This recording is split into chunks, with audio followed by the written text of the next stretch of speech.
Welcome to FRDH Podcast. I'm Michael Goldfarb. The past is prologue to the future, and the future eventually becomes the present. I made this documentary during the 2004 presidential election. Listen closely, and you will hear foreshadowings of this year's campaign. Immigration, hatred of the Republican establishment by its rank and file, the failure of the Iraq War, and also deep historical context for how America got this way. You will also hear some lovely music I recorded at the scene. The South, where the past is never dead. It isn't even the past. To truly understand America, you have to know the mind of the South. If you want to learn about the mind of the South, it's best to get in your car and take a little drive, but not along the interstates.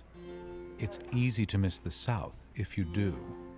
We're going to start off with one of our old songs way back from years ago. Don't let me cross over love's cheating line.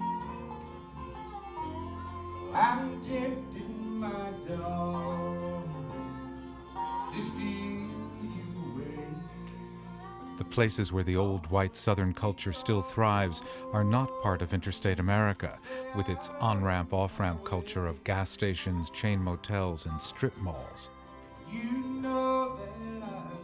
If you're scooting west through the Florida Panhandle on Interstate 10, you're likely to bypass Marianna, a spit and a holler from the Alabama and Georgia lines. But just a mile or so north of the interstate, on old U.S. Highway 90, is a different world.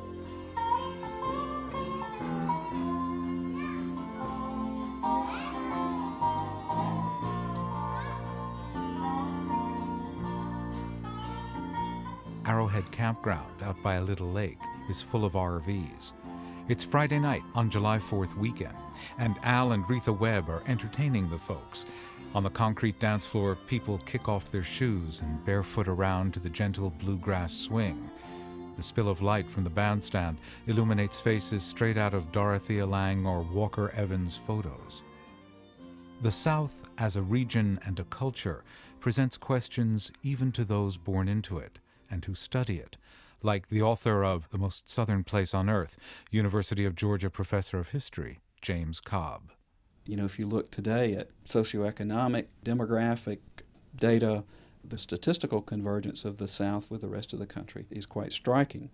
Yet most people who come into the South for the first time immediately sense that there is something different about the South still, this sort of immediate perception of the South as a different place from the rest of the United States.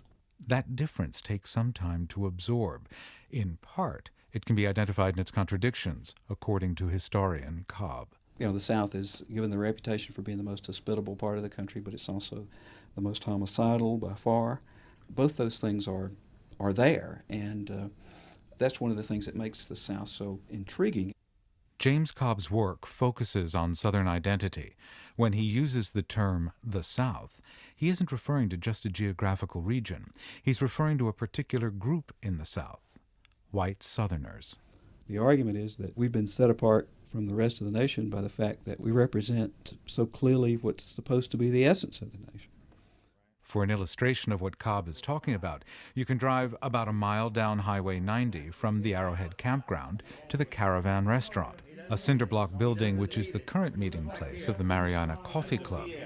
Every weekday morning for 42 years, the club has got together to gossip, talk politics, and play a numbers game for who picks up the check. All right, let's get down to the game now. 9. The rules are perfectly impossible for a first-time visitor to understand. Now try to mark a number he does not have. I'm trying. I know, but the game's over now. Game's over. You just bought coffee. 7. Lucky 7. That's your prize. You're a part of history now. You get the prize. And you don't have to buy the coffee because your host picks up the check the first time. And what is in the brown bag? The prize was a bottle of wine, but as Mariana is in a dry county, the wine had no alcohol in it. The white Southern attitudes on display at first meet a Northerner's expectations. Local car dealer Bill Hopkins has a bit of needle for a Yankee public radio reporter. I grew up on the farm in South Georgia, and I know what horse manure and cow manure smells like. And every time I turn to public radio, it smells like horse manure or cow manure. You don't trust a word that comes out of our mouths.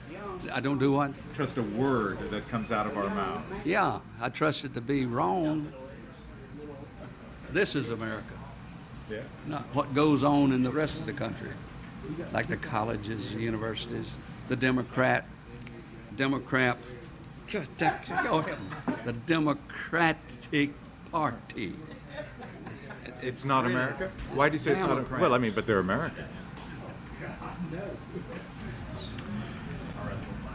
Top dog at the breakfast table is Dick Hinson, 78, who rescues his guest from Bill Hopkins's attentions and invites some of the older members of the group to his end of the table to talk about their changing world and worldview. You're talking about for the pure of the Old South? That is getting to be tremendously hard to find, in that with good transportation and this sort of thing, you don't find it from a standpoint of being isolated physically. I think the best place you could find it would be in a place like this, where men from the same types of background who appreciate what you're talking about choose to band together. Real political influence is gathered in this band, and Tommy Granger, an elder of the First Baptist Church, knows it. I tell you another thing, there's not a single politician within a 100-mile radius that runs for a political office that don't come to this group first. That's right, that's true. They all come here. Every politician wants their hands laid on them by the coffee club. The attitudes to national political parties in this part of the country were forged in the Civil War and its aftermath, explains Dick Hinson. I remember, as a child, members of my family who back then were very, very advanced in age, who lived through the days of Reconstruction. And this particular county, Jackson County, from 1869 to 1871, holds the record as the most violent county in the South.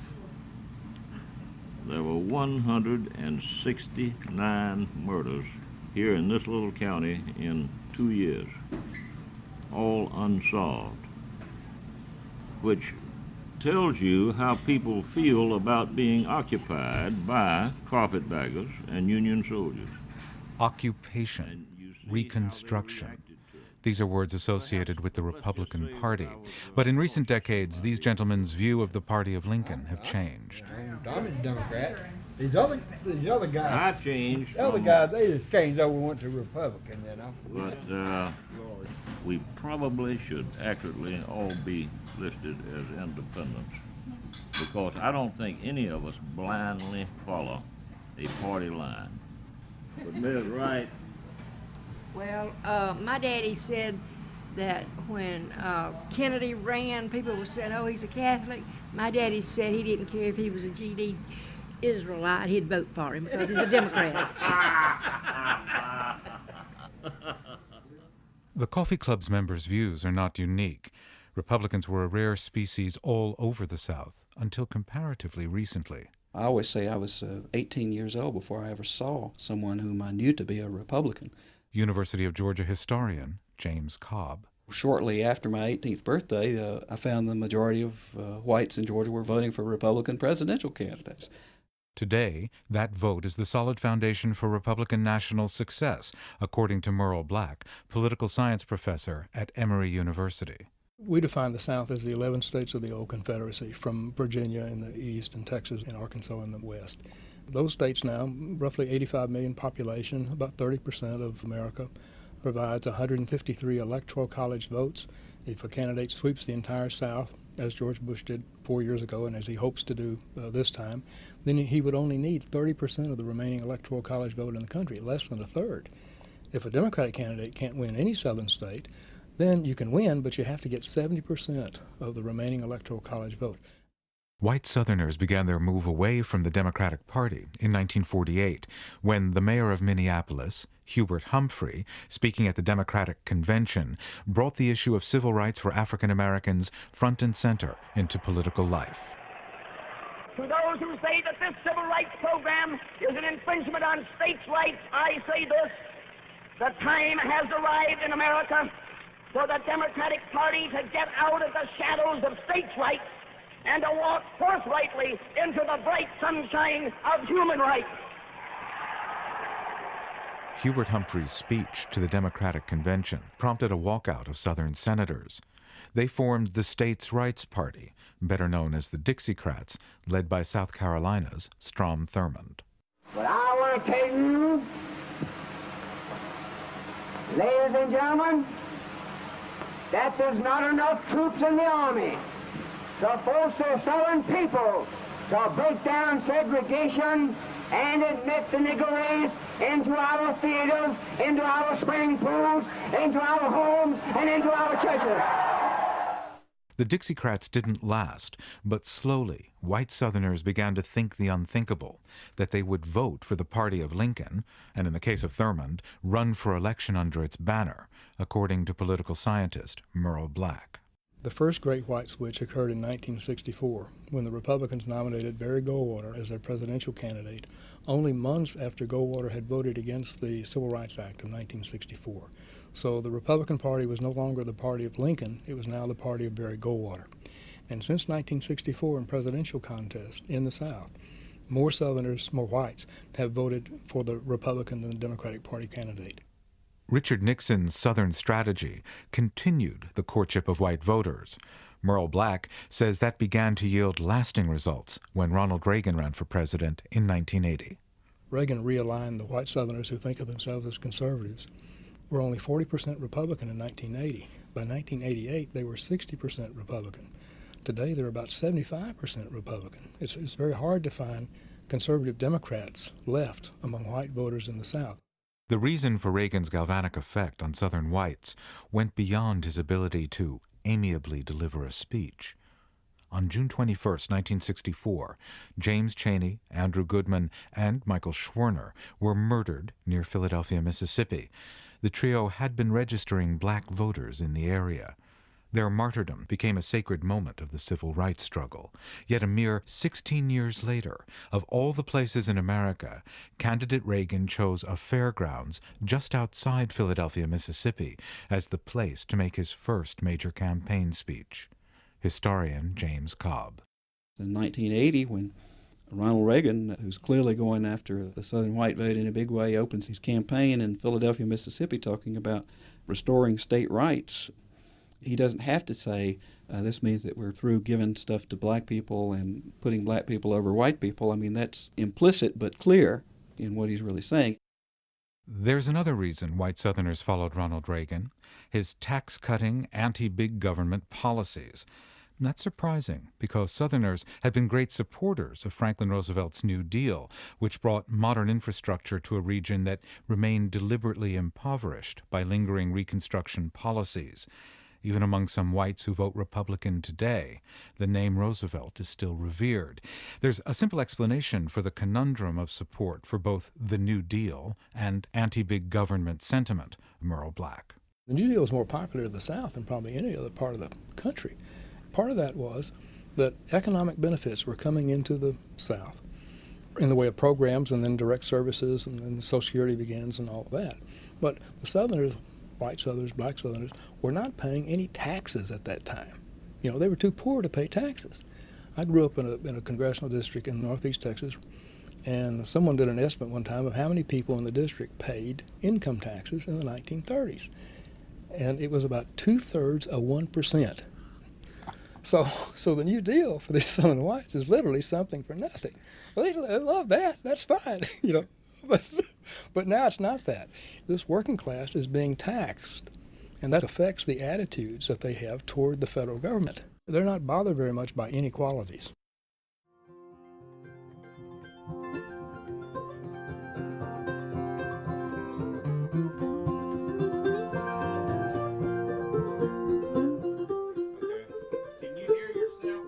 Yeah, I think so.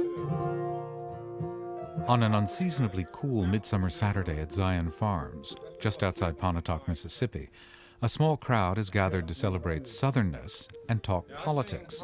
Zion is a small working farm specializing in organic, free-range meat and poultry, some of which is slowly sizzling over hot coals to feed the crowd, which is gathered for a rally of the Constitution Party, the latest in a line of political groups based on the old Southern battle cry of states' rights. Okay, we're going to continue with a song that came to the South from Scotland way back in the 1700s. And this one's called Shady Grove. We're going to do it the old-fashioned style, which is in a minor key.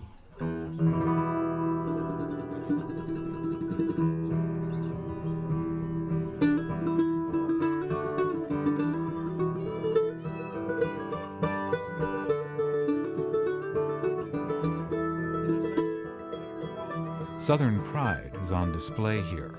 Confederate flags wave proudly. Michael Hill, founder of an organization called the League of the South, a cultural group of academics dedicated to keeping alive the dream of Southern independence, is the featured speaker today. The thing that has always distinguished Southerners politically and culturally more is this idea that mankind is not perfectible. There will never be a utopian society.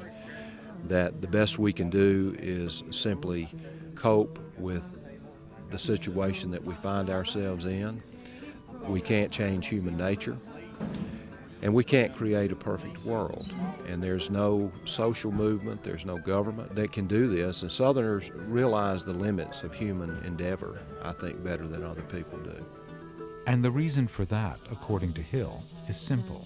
Among Americans, we're the only people that's ever suffered a major defeat in a war, have been conquered, occupied, had our farms and lands destroyed.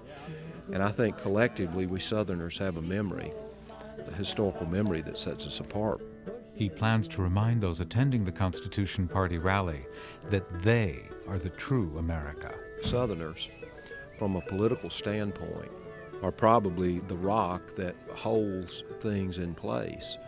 If you look back through American history, the principles upon which the country was founded were largely Southern principles. A lot of the other sections of the country, for one reason or another, have drifted away from those. Among those in attendance are Timothy and Jessica Milry. The Milrys are on the verge of big change in their lives. They're about to go abroad as Christian missionaries. If I were to give you a checklist, 1 through 3, how you identify yourself, Southern, American, Christian, which would you check first? Christian. Which would you check? Southern. American. Christ first, then we're Southerners, then we're Americans. Southern Americans was just hyphenated, you know. That's how we would identify ourselves. Are you aware of the power of the South as a region in shaping the political destiny? Oh, definitely. The South is not something we're just not a bunch of country bumpkins. You know, we have some intellectuals here too. You know, yes, we're still a little, I guess, miffed about the fact that we were forced to give up our fortunes and our lands and all because of we lost the war. But we still. We want so many people have had the freedom that we enjoy. We've always enjoyed. We want to maintain that freedom. And as it's slowly being eroded by the policies that come from Washington and from the Northeast, they push their policies and their programs down our throats with destroying the Constitution. We see our last bastion of liberty, the Constitution, being destroyed and shredded each and every day. Children at their feet, chickens in the yard. A tall, lanky man standing on the porch of a rough-hewn wooden house, talking politics. It's a scene from another time, but this get-together is not some retro bit of folkloric culture. In a nation that seems to have no sense of the past, white Southerners are wedded to history. This reverence for and constant reference to history makes these folks natural conservatives, and this unshakable allegiance to the past makes white Southerners a political bloc to be reckoned with.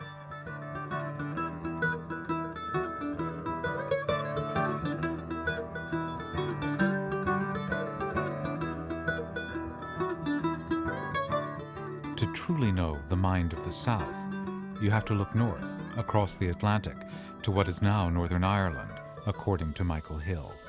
within the Celtic world, if we can describe it as that, and I do think the South is part of that, you've always had this penchant for breaking off and seceding from something, and you get these smaller and smaller little groups. Southerners and Scots and Irish and Welsh are always very contentious people. And if there's some disagreement, we'll go our own way and form our own thing.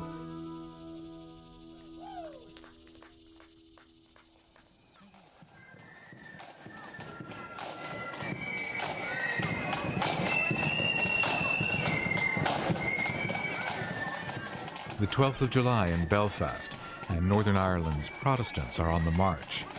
Like their cousins over the sea, they're a people wedded to their history, and every year, on July 12th, they celebrate the Battle of the Boyne, their great victory over Ireland's Catholics a mere 314 years ago.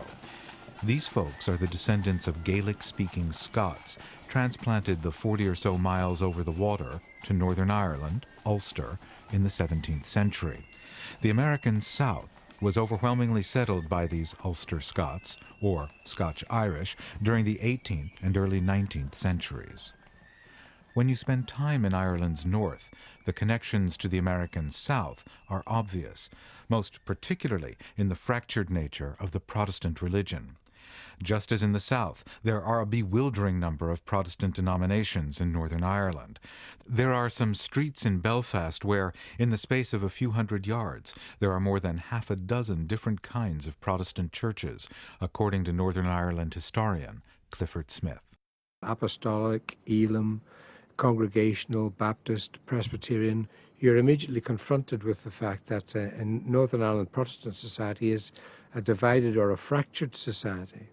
At the core of all of these divisions within the Protestant denominations lies this central theme of the right of the individual to make up their own mind on these issues. And of course, out of that, you can extrapolate another very, very important point, and that is that it was these churches with this view of the right of private opinion that give birth to a particular form of democracy that we have in Great Britain and in the United States. The Scotch-Irish have played an important role in American political life. 1 in 4 American presidents traces his roots to this tiny corner of Ireland, from Andrew Jackson to Bill Clinton. Ulster Protestant culture shaped white Southern culture. It provided the roots music that evolved into bluegrass and country. The words we use to describe white Southerners trace back there as well. The derogatory term cracker is derived from the Gaelic crack, meaning lively conversation. There are other, less pleasant aspects of their culture, which the immigrants brought with them to the South, says Clifford Smith. They can become very contentious and stubborn people, and this is highlighted in, for example, the hillbillies, the rivalries between these clans who feud down through the generations. You mean the Hatfields and McCoys? That kind of thing, and it was as if it was in their DNA. They took not only the love for freedom, but also the sectarianism or the racism, the stubbornness to the point where it becomes almost a form of paranoia. The degree to which Northern Ireland's history, with its virulent anti-Catholicism, still has an impact on the U.S. is remarkable. As recently as 1960, Democratic candidate John F. Kennedy had to publicly assure white Southerners that he was not part of a papal plot to take over the United States. I believe in an America where the separation of church and state is absolute, where no Catholic prelate would tell the president, should he be Catholic, how to act, and no Protestant minister would tell his parishioners for whom to vote. That people almost 2 centuries away from their roots, fully assimilated, should not have evolved beyond this prejudice is remarkable, until you consider that the motto of Northern Ireland's Protestants is no surrender, a phrase coined way back in 1689 when Protestants were besieged by Catholics in Derry. This notion of no surrender has come down through the generations as a kind of motto or axiom by which the Ulster Protestant should live, and it really says that even though the whole world is against us, we don't actually give in. The no surrender creed survives in the ethos of white Southerners, according to historian James Cobb. Oh, yeah. I think it manifests itself economically. I mean, the rise of the Sun Belt and the relative economic dynamism of the South compared to other parts of the country, the old Rust Belt. There's a very real sense that We had another go at Gettysburg, and we made it this time. This uncompromising quality of white Southern political behavior may actually lead to a change in the Republican Party's fortunes, says Alan Abramowitz, political science professor at Emory University. The increasing influence of Southern conservatives within the Republican Party at the national level is having a sort of boomerang effect to some extent outside the South. The perception of the Republican Party is increasingly conservative and dominated by, or at least influenced strongly by, the religious right, is hurting the Republican Party, where moderate Republicans and independents are turned off by this. And so we're seeing states like Connecticut and New Jersey and Illinois, which used to be very competitive, have been trending Democratic, at least in presidential elections. But in this election year, a unique contemporary event is affecting the white Southern electorate, the war in Iraq. The more senior members of the Coffee Club of Marianna, Florida, Dick Hinson and Tommy Granger, cite the war as the reason they are seriously thinking of voting for a Democratic presidential candidate for the first time in 40 years. I find myself now leaning toward the people who now represent the Democratic Party. In other words, as the TV ads go, I'm not satisfied with the direction that the country is going in, especially now with the way things have developed. Specifically in Iraq, or just generally with the administration policy? With Iraq, I don't think we had the proper basis to go to war when we did, and I think we were misled. I'm glad Saddam is out, but we have lost a lot of friends by what is considered to be, and maybe may have been, an arrogant move. Okay. I agree with everything he said. I go one step further. I wouldn't vote for a Bush for dog catcher. Perhaps not in this election, but over the long term. The Republican Party may not be able to confidently go into presidential elections with the South's electoral votes in its pockets, according to political science professor Alan Abramowitz. Immigration is becoming an important factor in many parts of the South. Migration is going to continue to be a major influence. There's not a whole lot more room, I think, for Republican gains there. In the long run, at least, I think one of the most important determinants of the direction of Southern politics is going to be which way the migrants go.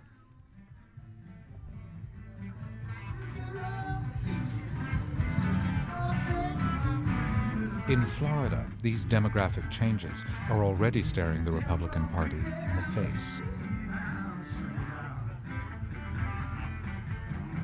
It's the 4th of July in Tallahassee, Florida, and the city's official party in Tom Brown Park is underway. Strewn between two bandstands across freshly mown acres of rough grass is a perfect picture of the New South. All races and social types mingling in heat and humidity that liquefy the spine. Middle-aged tattooed ladies boogie like it's Woodstock. Interracial lesbian couples stroll, holding hands. There are new Americans from points east and south, and old Americans of Northern European and African descent. Nary a Confederate flag is waving, although a few, surprisingly few, appear on faded old T-shirts and a couple of cowboy hats. Uncle Sam is present. In the middle of the large open lawn is a fellow dressed up as America's favorite uncle, albeit without the white whiskers. Ion Sancho, supervisor of elections for Leon County, is working this holiday, doing his bit, registering voters. The scenes played out in Tallahassee after the presidential elections in 2000 have caused many different reactions among locals, ranging from embarrassment to a determination to make sure it doesn't happen again. That's why Sancho is working the crowd. Registering voters. What a good idea. How can you beat registering to vote on the nation's birthday? I tell you what. The centerpiece of the party in the park is the swearing in of new citizens. Good afternoon. On behalf of the city of Tallahassee, we hope you enjoy yourself. Enjoy yourself. Happy July the 4th, and don't worry about nothing. We're out here. We're going to work with you. Thank you. Well, this is one of the long-standing traditions of Celebrate America. It's one of my favorite parts of this. You guys live in a country that affords you the opportunity to do anything you want to. America rocks. Let me hear it. Jamlong from Thailand. Asad Abbas from Pakistan. Sarujdan Raj from Trinidad and Tobago. You raise your right hand. This is Bailey and repeat after Jinwei me. from China. I hereby declare on oath that I absolutely and entirely renounce and abjure all allegiance and fidelity. I pledge allegiance to any foreign lands, the United States of America, state of to the republic for which it stands, one nation, under God, indivisible, with liberty and justice for all.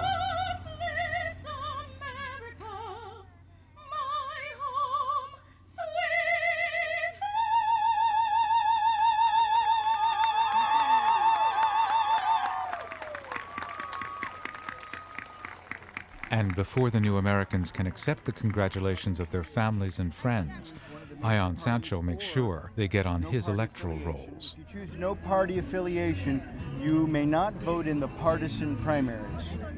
To vote in a partisan primary under Florida law, you need to be affiliated with a party. These new Americans may change the voting patterns of the South, but it will probably be many generations before they change the mind of the South. Old ways of thinking cling to white Southerners like Spanish moss clings to the South's old oak trees. So much on the outside is different in the South since 1964, but inside, so much is the same. University of Georgia historian James Cobb. Race is there everywhere you turn around. I mean, there's this anti-big government thing. Well, anti-big government means programs that are going to benefit black people at the expense of white people. No one knows the mind of white Southerners like black Southerners, a fact attested to in literature and conversation with just folks, joined at the hip throughout the region's history, shackled together for much of that time, dwelling in separate wings of their father's house. People make these inspiring speeches about how white Southerners and black Southerners have shared a past, yes, but they've shared it in very different ways. And basically the ups for white Southerners were downs for black Southerners, and vice versa. And of course, this link in opposition to one another is reflected in politics. Political scientist Merle Black. When we talk about the South, obviously a huge split between white Southerners and black Southerners. Blacks are overwhelmingly Democratic, have been since the 1960s, and I think will remain so as far as we can see in the future. And this block of votes is not small. African Americans who left the South in droves to escape segregation in the early part of the 20th century spent the last decade of that century moving home in their millions. The South had 3.5 million more black residents in 2000 than it did in 1990. In some southern states, the African American vote is as crucial to presidential politics as the white Southern vote, if the votes are counted. The Florida recount of 2004 gave the world the indelible phrase, hanging chads, but there was more to the story than counting dimpled ballots in Palm Beach County. In a report published in 2001, the U.S. Commission on Civil Rights noted that widespread disenfranchisement of African Americans was the decisive factor in Al Gore losing the state.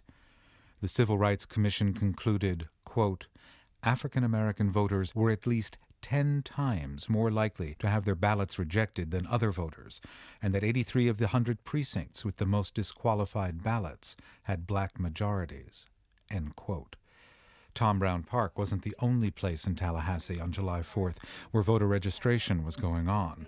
Earlier in the day, at Jerusalem Missionary Baptist Church on the south side of the tracks that divide Florida's state capital physically and racially, people were being signed onto the rolls. Well, let me get an absentee ballot just in case here, I'm going to give you this form, and here is the telephone number. All you have Anita to do is Davis of the NAACP has a little registration table set up to catch worshipers before Sunday service. Okay. Your party affiliation? I don't know if I should go Republican, Democrat. I might go independent this year. No, you won't be able to vote in the primary. You go your party. What you been voting? Well, I've been a Democrat. Well, just put your check in there. Okay. Is that it? Yeah, that's all. We just need to make sure that we head. Take him independent. Okay, we got you. The pastor of Jerusalem Missionary Baptist Church is Reverend Joseph Wright. He says that even at this stage in the nation's history, the South is the region which shapes American society. Race relations have changed in the South, Reverend Wright claims, and for the better, showing the way for the rest of America. Well, the South has always been special. The South led us into the Civil War. And it is going to be the South that lead us out. Wright offers a personal example from his work with white clergymen. I guess roughly about maybe 7 years ago, the Southern Baptist Convention made a lot of apologetics to the South in reference to dismantling or evicting black pastors from their churches in the Deep South around 1840s. And so they were trying to make some amends to restore the fellowship. But we still have a long way to go with that. See, the leaders are recognizing that it's okay for black churches and white churches to worship together. It makes no difference what your theology is, but it makes a lot of difference in what God has invested in all of us as a people. And so, yeah, we do see a dismantling, and it starts in the South. See, and I begin to see that, begin to trickleate all over the country. Still, Wright is not surprised that the last election hinged on a questionable count of African-American votes in a state that was part of the old Confederacy. You got to understand what you're still dealing with here. You're still dealing with old die-hard. People refuse to acknowledge that they lost the Civil War. Why do you think that is? Well, I'm not sure. I'm not sure what the answer is. And Wright adds, for all the progress, there's still one thing about the South that seems immutable. There's always going to be that need, especially in the South, for a certain group of people who want to feel that they are more superior, in control, domination of other people. And you find that in the South. That is the defining characteristic of the South, domination, control, superiority versus the inferiority.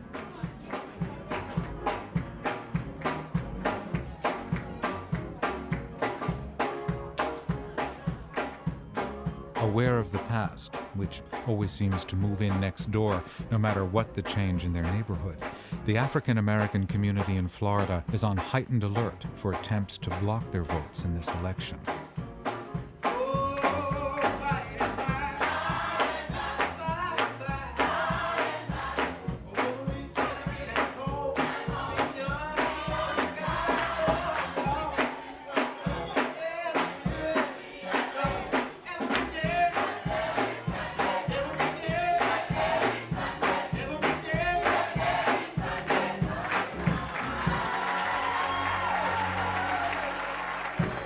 At church this Sunday, Reverend Joseph Wright builds his lengthy sermon to a climax, reminding his congregation that no one can take away their rights.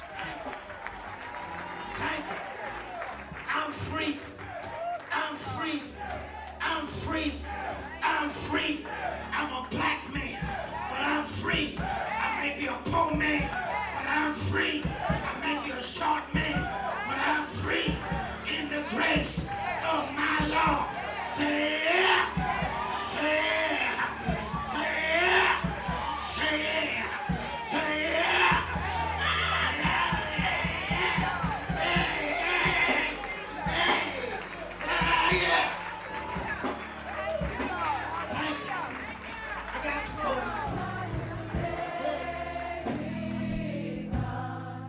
Reverend Wright brings worship to a close with a gentle reminder.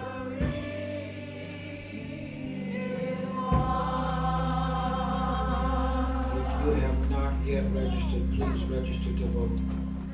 Thank you, and to God be the glory, both now and forevermore. Yes. In the name of Jesus and the people of God said amen. God bless your heart. I know you can't go anywhere.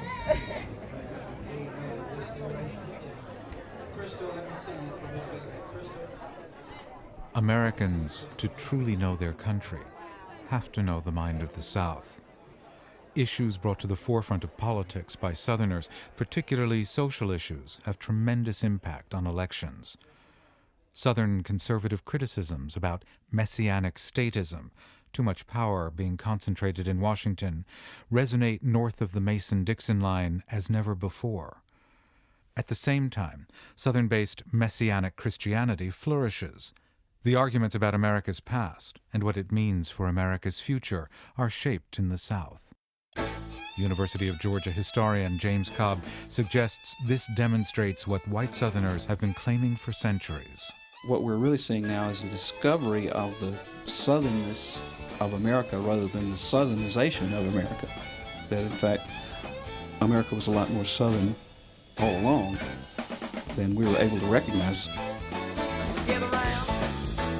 Gather round, chill and be down. Well, just get down, chill and get loud. Well, you can be loud here and be proud. And you can be proud here and I'll be proud to wherever, cause South's gonna do it again and again. Thank you for listening to FRDH Podcast. Please tell your friends about it. And for more, visit the website at www.goldfarbpod.com. That's www.goldfarbpod.com.